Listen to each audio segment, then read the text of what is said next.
Selamat datang di Cahaya Cerita, tempat di mana kisah-kisah drama penuh makna dan inspirasi hadir untuk menemani hari-hari Anda.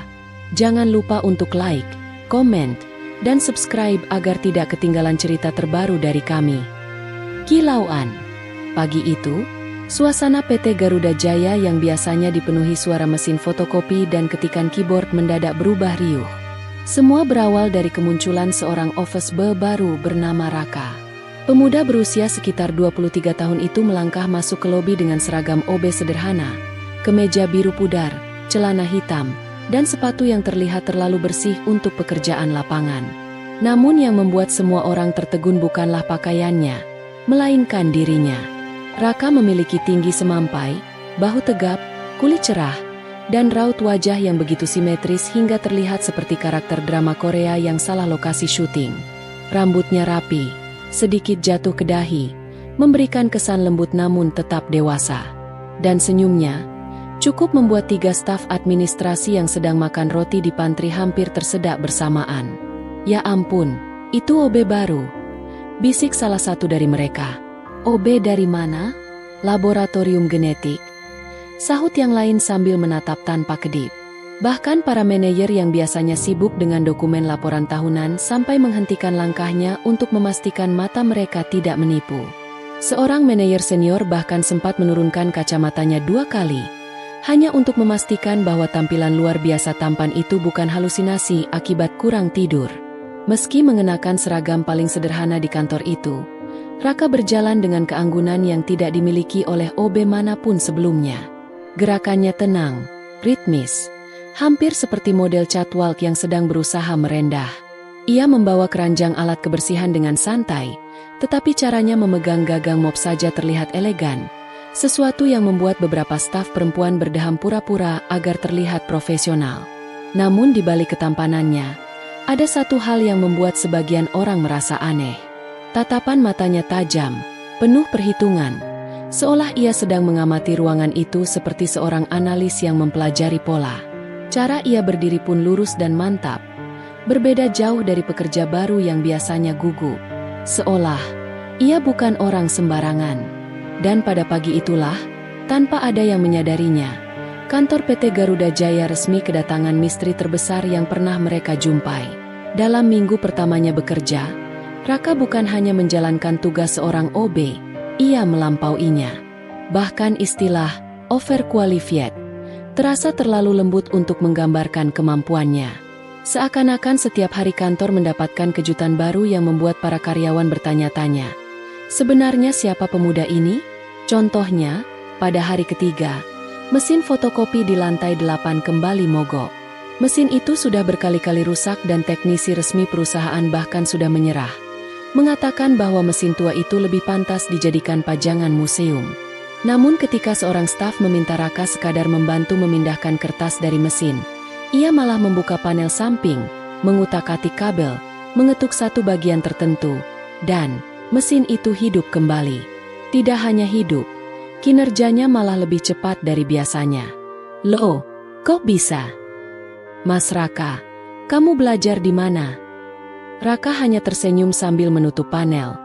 Mesinnya cuma butuh sedikit dorongan. Seolah itu bukan hal besar. Di hari lainnya, bagian keuangan panik karena mesin pembuat kopi kantor rusak. Bagi mereka, itu bencana. Namun Raka datang, memeriksa sebentar, lalu menyeduhkan kopi manual menggunakan teknik pour over yang membuat seluruh ruangan terdiam. Aromanya seperti kopi dari kafe ternama. Rasanya pun membuat seorang staf perempuan hampir mengaku jatuh cinta. Belum cukup, pada hari Jumat, Sekretaris CEO, Miss Rani, hampir menangis karena harus mengetik ulang dokumen penting yang tiba-tiba korup. Waktu yang tersisa hanya 5 menit sebelum rapat. Melihat itu, Raka menawarkan bantuan. Awalnya Rani mengira ia akan sekadar membawakan air atau tisu. Namun Raka duduk di depan komputer dan mulai mengetik cepat. Terlalu cepat. Suaranya seperti hujan deras menabrak atap seng. Jari-jarinya bergerak lincah tanpa ragu, seperti seorang ahli stenografi profesional. Dokumen 12 halaman selesai dalam waktu kurang dari 4 menit. Rani hanya bisa melongo. Mas, kamu ini OB atau apa? Bu Sinta, kepala HRD yang memperhatikan kejadian-kejadian aneh itu, mulai merasa ada sesuatu yang tidak beres. Seseorang dengan skill seperti itu mustahil memilih menjadi OB. Terlalu banyak tanda tanya yang tidak. Hari itu, suasana kantor mendadak berubah kacau. Tepat pukul 9.15, lift utama yang menghubungkan lantai 1 hingga lantai 20 tiba-tiba berhenti di tengah perjalanan. Beberapa staf terjebak di dalam. Salah satunya manajer pemasaran yang terkenal paling cerewet. Teriakan panik terdengar samar dari dalam lift, membuat karyawan berkumpul di lantai 12 sambil saling menatap dengan wajah tegang. Ini gimana? Manajer Rani bisa pingsan kalau listrik mati. Katanya tadi lift sempat bergoyang. Jadi takut, sumpah. Sementara karyawan lain mulai sibuk menelepon teknisi gedung. Seseorang memperhatikan kejadian itu dengan ekspresi paling tenang di ruangan. Raka. Tanpa mengatakan apa-apa, ia menaruh keranjang alat kebersihannya, menggulung lengan baju, dan berjalan ke arah ruang mesin lift yang jarang sekali disentuh karyawan biasa. Beberapa orang menatapnya heran. Mas Raka mau kemana? Mau bantu buka pintunya, Bu. Jawabnya singkat, seolah itu adalah hal paling wajar di dunia. Begitu pintu ruang mesin dibuka, Raka masuk dengan langkah mantap. Ia bergerak cepat, hampir seperti sudah hafal seluruh struktur gedung itu. Tangannya memeriksa panel-panel elektrik, menekan tombol-tombol manual, bahkan membuka tutup panel sekunder yang biasanya hanya diketahui teknisi ahli. Dalam hitungan menit, suara logam bergerak terdengar.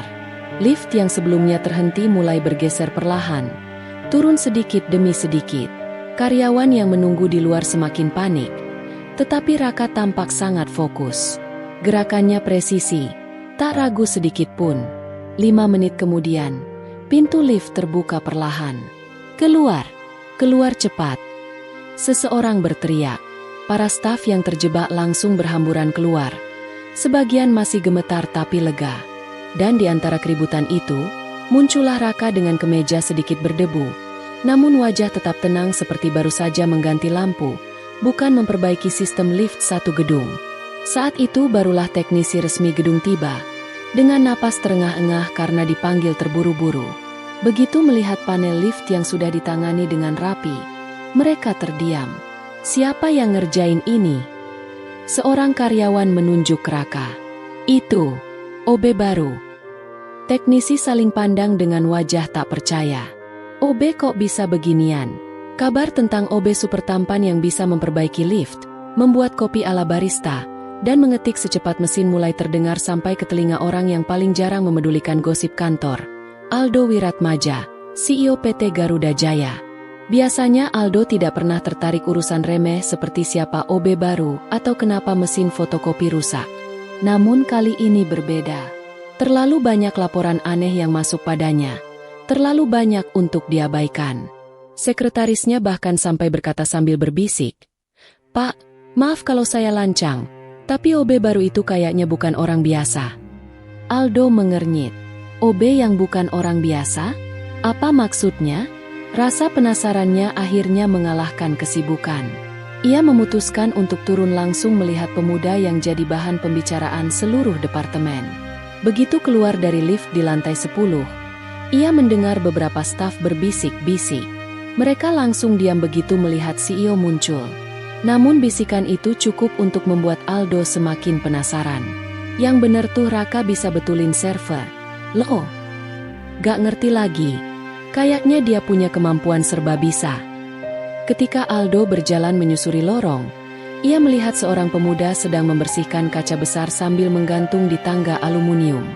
Gerakannya rapi, tenang, dan entah kenapa elegan. Bahkan caranya memeras kain lap pun terlihat seperti adegan iklan pembersih kaca. Aldo menghentikan langkahnya.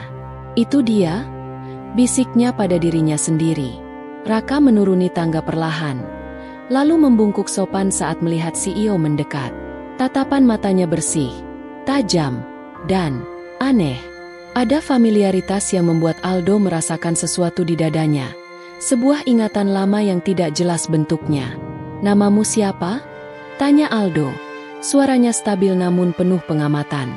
"Raka, Pak," jawab pemuda itu, ramah dan tenang. Nama lengkap.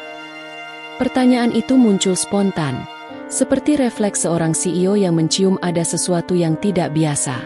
Raka tersenyum kecil. Raka aja, Pak. Jawaban yang terlalu sederhana. Setelah serangkaian kejadian aneh yang melibatkan Raka, kantor HRD mulai kebanjiran laporan informal dari berbagai departemen. Bukan laporan pelanggaran atau masalah, tapi laporan tentang kemampuan tidak masuk akal dari seorang OB baru. Dan bagi Bu Sinta, kepala HRD yang tegas dan perfeksionis, hal seperti ini hanya punya dua kemungkinan. Karyawan itu jenius, atau sedang menyembunyikan sesuatu. Diam-diam, ia memutuskan melakukan pemeriksaan lebih dalam. Awalnya semua tampak normal. KTP yang diserahkan Raka asli. Nomor induk kependudukan valid. Foto cocok. Tanda tangan cocok. Alamat rumahnya di pinggiran kota juga benar ketika dicek lewat sistem kependudukan. Namun semakin dalam ia menggali, semakin banyak hal janggal bermunculan. Pertama, tidak ada satupun akun media sosial atas nama Raka. Bukan Facebook, Instagram, TikTok, bahkan akun marketplace pun tidak ada. Di era semua orang punya jejak digital sejak SMP, ini sangat aneh. Kedua, riwayat sekolahnya kabur. Ia mencantumkan SMA Negeri Mandala. Ketika HRD menghubungi sekolah tersebut, staf tata usaha mengatakan nama itu memang ada dalam catatan, tapi hanya sedikit. Tidak ada foto tahun buku, tidak ada arsip kegiatan. Seolah siswa bernama Raka itu hanya muncul sebentar dan menghilang. Ketiga, tidak ada riwayat pekerjaan sebelumnya. Tidak pernah terdaftar bekerja di perusahaan manapun. Tidak ada NPWP. Tidak ada catatan BPJS Ketenagakerjaan. Tidak ada slip gaji masa lalu. Ini, gimana bisa? Gumam Bu Sinta sambil menatap layar komputernya dengan alis yang hampir bertaut. Satu-satunya kesimpulan yang masuk akal adalah Raka hidup di dunia nyata, tapi tidak pernah terekam oleh sistem digital. Seolah ia muncul begitu saja dari udara. Kecurigaan pun semakin besar. Bu Sinta menghela napas panjang. Ini melampaui jangkauan HRD, katanya gugup pada stafnya.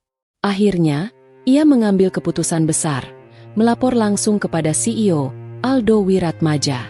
Ketika laporan itu sampai ke tangan Aldo, pria itu terdiam lama. Hari itu, PT Garuda Jaya mengadakan rapat penting dengan para investor internasional, momen yang menentukan masa depan perusahaan.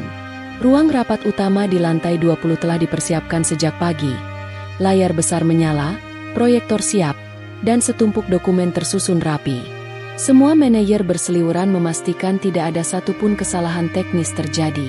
Namun justru pada saat paling krusial, bencana itu muncul. Ketika rapat baru akan dimulai, tiba-tiba layar presentasi berkedip. Lalu gelap. Komputer utama menyala mati berulang kali, sebelum akhirnya menampilkan pesan error yang membuat seluruh ruangan panik. Data korup. File cannot be recovered. Belum cukup sampai situ, listrik ruangan ikut padam, menyisakan hanya cahaya darurat merah yang membuat ruangan terasa seperti adegan film thriller. Para manajer mulai saling pandang ketakutan. Investor dari Jepang mulai berbisik, jelas tidak senang. Investor Eropa mencatat sesuatu di tabletnya dengan ekspresi yang tidak bisa dibaca, tapi tampak buruk. Apa-apaan ini? Siapa yang terakhir cek sistem? Server aman, tadi dites. CEO Aldo Wiratmaja bangkit dari kursinya. Napasnya berat. Ini bukan sekadar masalah teknis. Ini ancaman reputasi perusahaan. Tepat saat semua orang hilang arah, pintu ruang rapat terbuka.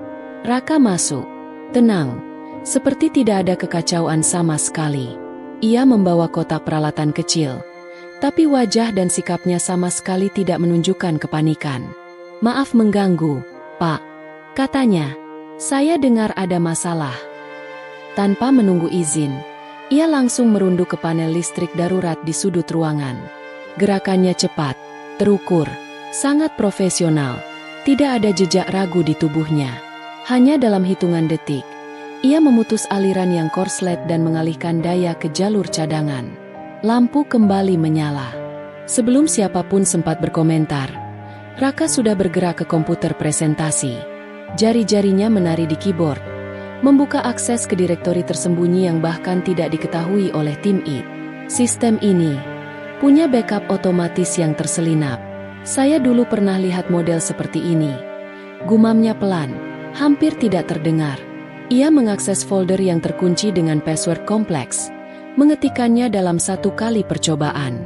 File presentasi kembali muncul, utuh 100%. Manajer IT hampir pingsan melihat itu. Investor pun mulai memperhatikan pemuda berseragam OB itu dengan ekspresi tercengang.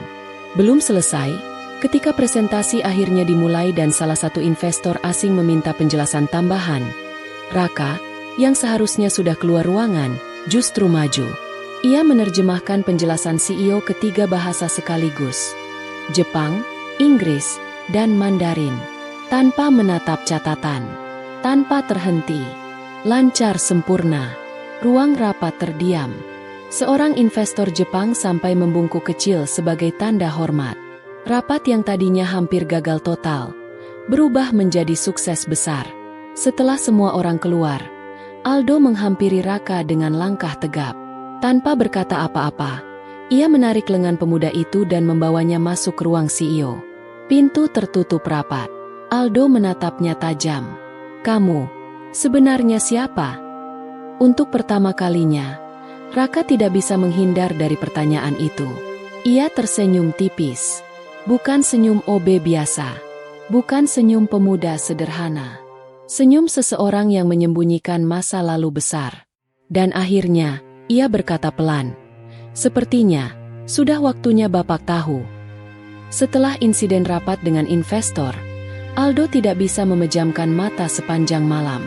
Tatapan Raka, cara berbicara, ketenangan, kecerdasan, semuanya terasa terlalu familiar. Seolah ia pernah mengenal aura itu, tapi tidak bisa menyebutkan dari mana.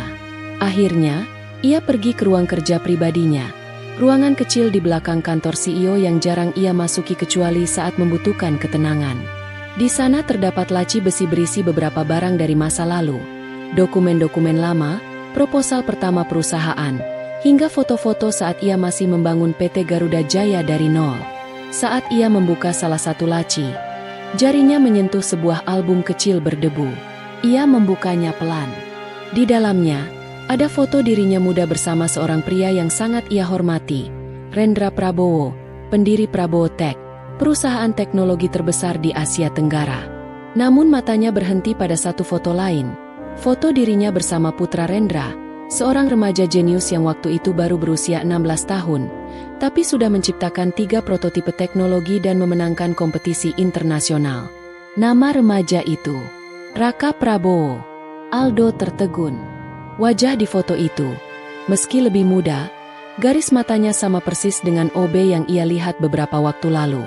Senyum lembutnya, bentuk rahangnya, bahkan cara ia berdiri, semuanya identik. "Tidak mungkin," bisiknya. Ia segera memanggil Raka ke ruangannya. Begitu pemuda itu masuk, Aldo menatapnya lama, tajam, seolah mencoba menghubungkan setiap potongan puzzle yang berserakan. Aldo mengangkat foto itu. "Kamu, anak dari Rendra Prabowo." Untuk pertama kalinya, tatapan Raka berubah. Ia tidak bisa lagi menyembunyikan apa-apa. Napasnya teratur, tetapi ada beban berat di sorot matanya. Akhirnya ia mengangguk pelan. "Ya, Pak," katanya dengan suara lembut namun tegas. "Saya Raka, pewaris Prabowo Tech." Kata-kata itu seperti petir yang menyambar ruangan. Aldo terdiam, bukan hanya karena terkejut, tetapi juga karena kesadaran. Selama ini ia mencurigai sesuatu yang besar, namun menemukan kenyataan ini masih terasa gila. Bagaimana mungkin pewaris kerajaan teknologi terbesar, seorang jenius yang pernah dijuluki The Next Silicon Tiger, bekerja sebagai OB? Aldo, ruangan CEO itu hening. Hanya terdengar suara pendingin ruangan yang berdengung pelan. Aldo duduk bersandar, sementara Raka berdiri di hadapannya seperti seseorang yang akhirnya menyerah pada kebenaran yang terlalu lama ia sembunyikan. Untuk beberapa detik, tak ada kata-kata, hanya tatapan 2 orang yang mengerti betapa beratnya beban seorang pemimpin. Akhirnya, Raka menarik napas panjang. Saya akan jelaskan semuanya, Pak. Ia memulai ceritanya dari awal, hari ketika hidupnya berubah total. Setelah ayahnya meninggal dan pewarisannya diumumkan, media mengejarnya tanpa henti. Hidupnya menjadi konsumsi publik. Segala gerak-geriknya diperhatikan. Pakaian apa yang ia kenakan, siapa yang ia temui, bahkan nilai rapor kuliahnya dibahas di forum investasi. Setiap hari saya bangun dengan rasa dikejar, katanya dengan suara bergetar halus. Bukan cuma oleh media, tapi juga keluarga besar yang memperebutkan posisi saya. Raka menceritakan bagaimana tekanan dari dewan direksi, paman-pamannya yang ambisius, hingga investor asing membuat hidupnya seperti kandang emas. Semua menginginkan dia menjadi simbol kesuksesan Prabowo Tech, meski tak seorang pun peduli apa yang ia inginkan. Saya suka teknologi, Pak, tapi saya tidak suka diperlakukan seperti robot yang harus mengikuti jalan yang ditentukan orang lain. Aldo mendengarkan dengan seksama. Ia tahu betul rasanya memikul ekspektasi orang banyak, meski tidak seberat yang dialami Raka. Lalu, kenapa menjadi OB? Tanya Aldo. Raka tersenyum geli. Untuk pertama kalinya sejak percakapan itu dimulai. Karena itu pekerjaan paling jauh dari sorotan. Tidak ada wartawan yang akan curiga pewaris miliarder sedang mengepel lantai. Ia menjelaskan bagaimana ia memilih PT Garuda Jaya karena perusahaan itu tidak terlalu besar namun cukup modern, tempat yang sempurna untuk menghilang. Ia hanya ingin bekerja dengan tenang, hidup sederhana, dan merasakan kembali menjadi manusia biasa. Namun setelah beberapa minggu bekerja, sesuatu berubah. Saat memperbaiki printer kantor, membantu IT, atau memberi saran kecil pada Aldo yang tanpa sengaja memancing diskusi teknologi, Raka merasakan kembali denyut yang selama ini ia hindari, gairah untuk menciptakan sesuatu. Saya pikir saya bisa lari dari dunia itu, katanya pelan. Tapi, saya merindukan tantangannya. Aldo bangkit dari kursinya dan menepuk bahu Raka. Sentuhannya hangat, penuh pemahaman. Kau memang dilahirkan untuk ini, Rak. Dan kalau kau siap kembali, aku punya posisi untukmu. Bukan OB.